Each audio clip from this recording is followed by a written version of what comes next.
Hello, beautifuls. This is Atleen, and I'm coming to you with another YouTube video. So today we will be discussing CSMD forward slash CD. And so we'll start with the data link layer, the OSI model. And remember, about a month or so, we discussed the data link layer. And the data link layer has two parts: logical link control, also known as LLC, and media access control, and also known as MAC. Well, the LLC, the logical link control, establishes paths for data on the Ethernet to transmit between devices, and the MAC, the media access control, uses hardware addresses, for example, 28-63-36-OE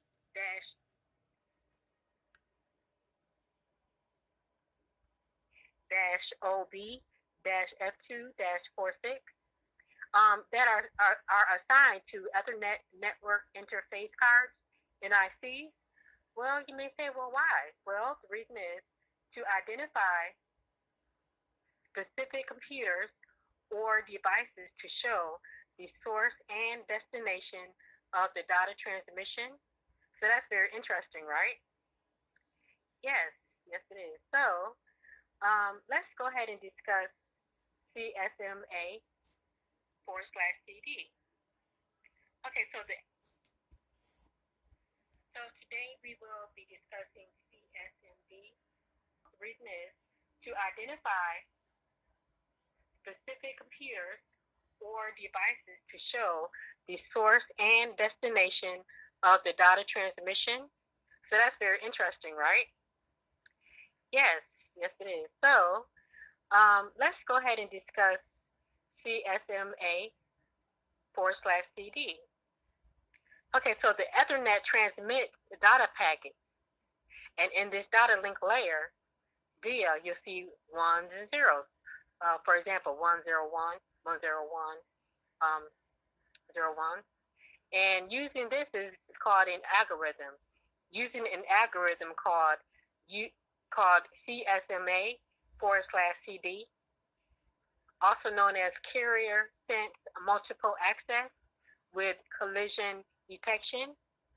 Now, CSMA forward slash CD is useful as a standard for Ethernet to reduce data collisions and increase accessible data transmission.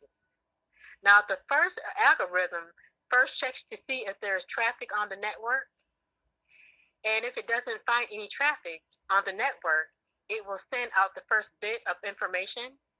For example, 0 will be crossing the wire to see if a collision will occur. And if this first bit is successful, then it will send out the other bits of information. For example, you'll see a 1. Well, you won't see a 1, but it's transmitting 1 across the network while it's still testing for collisions. Now, if a collision were to occur, like the 1 crashing into 0 or just a collision, the algorithm calculates a waiting time and then starts the process all over again. If this first bit is successful, then it will send out the other bits while still testing for collisions. If a collision occurs, the algorithm calculates a waiting time and then starts the process all over again. And then it will start the whole process all over again until the full transmission is complete.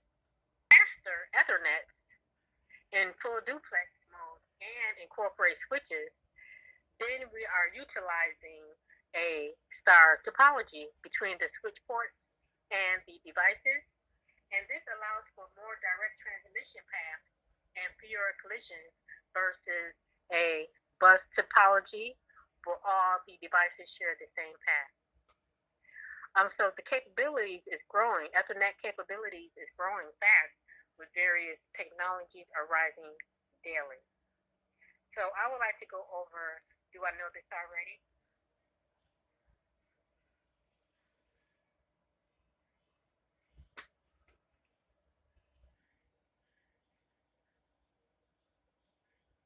And we are reading from the CCNA 200-301, Volume 1, and it's Wendell Odom. And I would like to read, Do I Know This Already? In reference to what we discussed today, it would be number 6. And it states, which of the following is true about CSMA-CD algorithm? The algorithm never allows collisions to occur. That's not true. And it's going to be B. Collisions can happen, but the algorithm defines how the computer should notice a collision and how to recover. Thank you for watching. Thank you for subscribing, and I wish you well.